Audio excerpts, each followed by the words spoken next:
Let's talk about the Battlefield 6 Open Beta Week 2. Starting off with the connection, I think it feels worse than last week.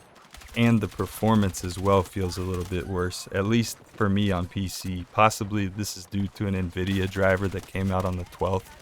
Some people have had some improvements just by reverting their driver to the previous version, but I definitely think it's safe to say the netcode needs some work. And it's also very possible that on some of the larger scale modes, they likely have lower tick rates than the smaller ones.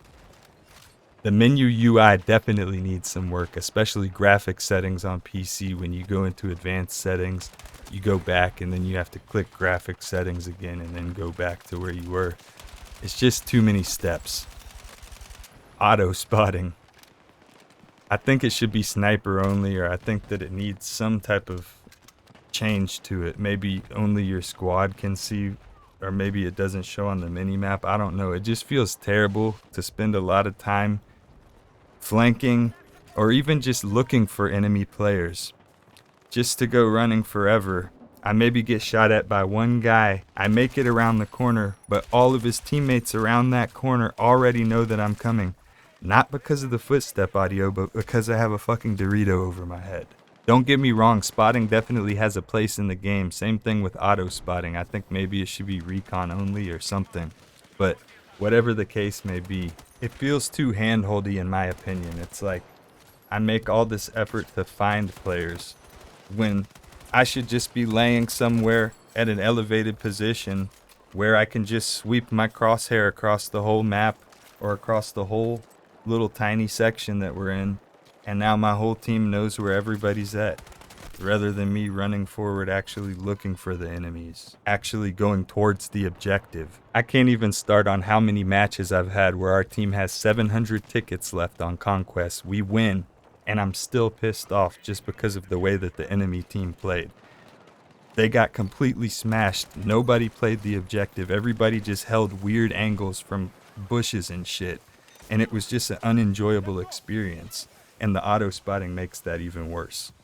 I think people have this crazy obsession with kill-death ratio to the point that they don't even put themselves in risky positions. The same type of risky positions that wind up possibly being very rewarding for your team or gaining you a lot of practice and mechanical skill by challenging yourself. I think that there's an argument that the auto spotting devalues the suppressors in this game. The fact that it shows you on the minimap is just kind of ridiculous. I hate to say this, but it almost feels like they wanted to find a way to incorporate the UAV from Call of Duty. The footstep audio, I honestly think it's not the footstep audio itself. I think it's the audio engine, just having so many different layers of sound going on at once. I think the further the volume goes out, it's obviously going to be quieter, but it needs to be more quiet the further it goes out than it currently is, so that the sounds are not just some big muddy shit sandwich where you can't even tell what's going on. Yeah, that's probably realistic, but at the same time, it's like one of those things where you get low health in a game and you can't hear shit because you hear your heartbeat. These kind of audio mechanics, like losing the hearing at low health and everything, only benefit the players that play a slower play style. Maybe it can help you in the few times where you do get the jump on somebody playing a more aggressive play style, but more times than not, it's going to benefit the player that's hiding, catches you off guard. He hits you, he almost kills you, you run around the corner, you think you're safe, but he's sprinted up to you and given you a shotgun colonoscopy. Footstep audio could also be tied to the netcode issues currently in the game. It could be tied to something like occlusion or something where like the sound interacts differently when there's different walls and materials between you and the enemy. I think they just need to look over all of that stuff. The developers said that the aiming sway when you're aiming down sight and you step on a rock or you drop off a little ledge is actually not intended. So I'm curious if this means as well that you're going to be able to jump around a corner ADS and it's not going to sway. I think it's probably still going to have some level of sway. I think people are going to be very mad if it doesn't have any sway, especially if people could bunny hop. I haven't even really tried because of the sway to aim down sight and then just spam the space bar. I don't think it would really work. Most of the time when I try to jump shot somebody in this game, if I'm not hip firing and close enough, I just get lit up while I'm in midair, and it seems like my bullets aren't even registering on them. So jump shotting doesn't even really feel that effective unless you're jumping or sliding around a corner and hip firing really fast. I haven't even really bothered sliding that much in this game just because I need to give it a better keybind probably.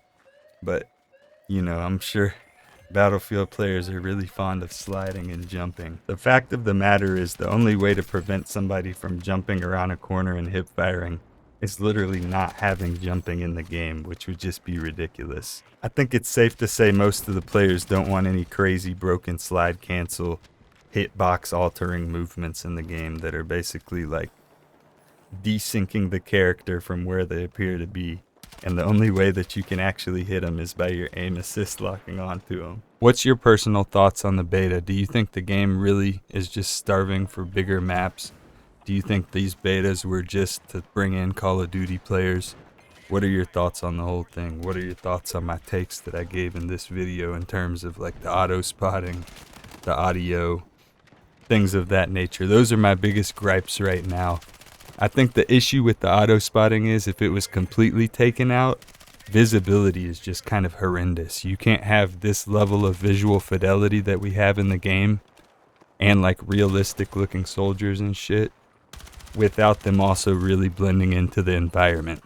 We can't give them red outlines. The auto spotting, maybe it only works when you're ADS. Maybe hip firing, your crosshair doesn't reveal them.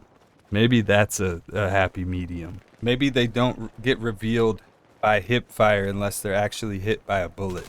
You have to ADS to put the diamond over their head. Maybe the diamond over their head only shows for your squad, like I said previously. That could actually be fair. Show the diamond over their head to your squad, and then show the ping on the mini-map maybe to the rest of the team or something. The only reason that I say this is because it's much easier to look at a diamond over the head of somebody that's like on your screen than it is to take an effort to look at the mini-map and push towards an area where you see somebody. The one thing that I kind of forgot about until now is the whole server browser situation. I honestly don't think that they're gonna bring a server browser.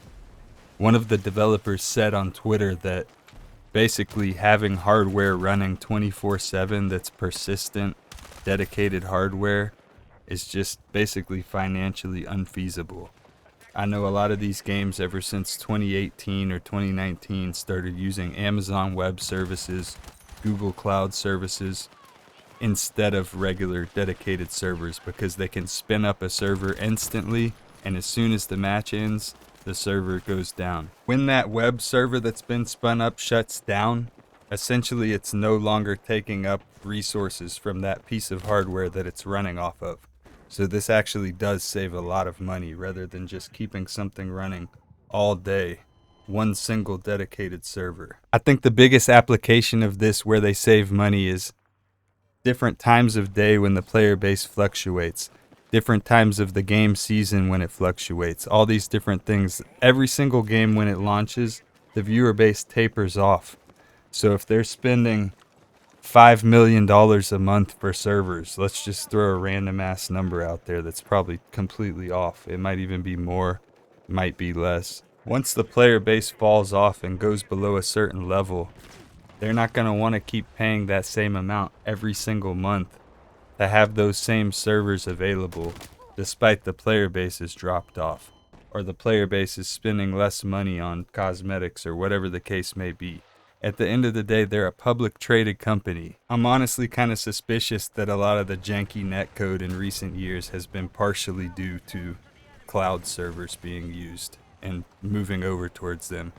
Probably not the limitations of cloud servers, but more so them being a new technology, so best practices probably haven't quite been established yet in order to get the most out of them. Although Amazon Web Services started in 2006 as essentially a hard drive where you could save your data online, they really only got into the gaming industry for FPS in 2018 or so with Black Ops 4. Once companies figured out that they could save money that they were previously spending on dedicated servers, aka bare metal hardware, that's running 24/7 and they're getting charged monthly for it unless they have some type of long-term deal, they switched over. At the end of the day, the business is going to do what's best for the business, even at the detriment of the customer, until the customer pushes back and it hurts the bottom line of the business. Now, I don't think anything in this game is so egregious to the point of like, boycott the shit. But I do wish that we could see a little bit more. I do think that they owe showing us some of these maps that the game's gonna launch with if they really want some of us to pre-order. Let me know your thoughts. Do you really think they're trying to cater to the Call of Duty audience with this beta? Do you think that they're just trying to pander more to the masses? Do you think that Battlefield is back? Let me know what you think. Do me a solid and drop a comment, drop a like, drop a subscribe, so I can make a few dollars and get some more bitches.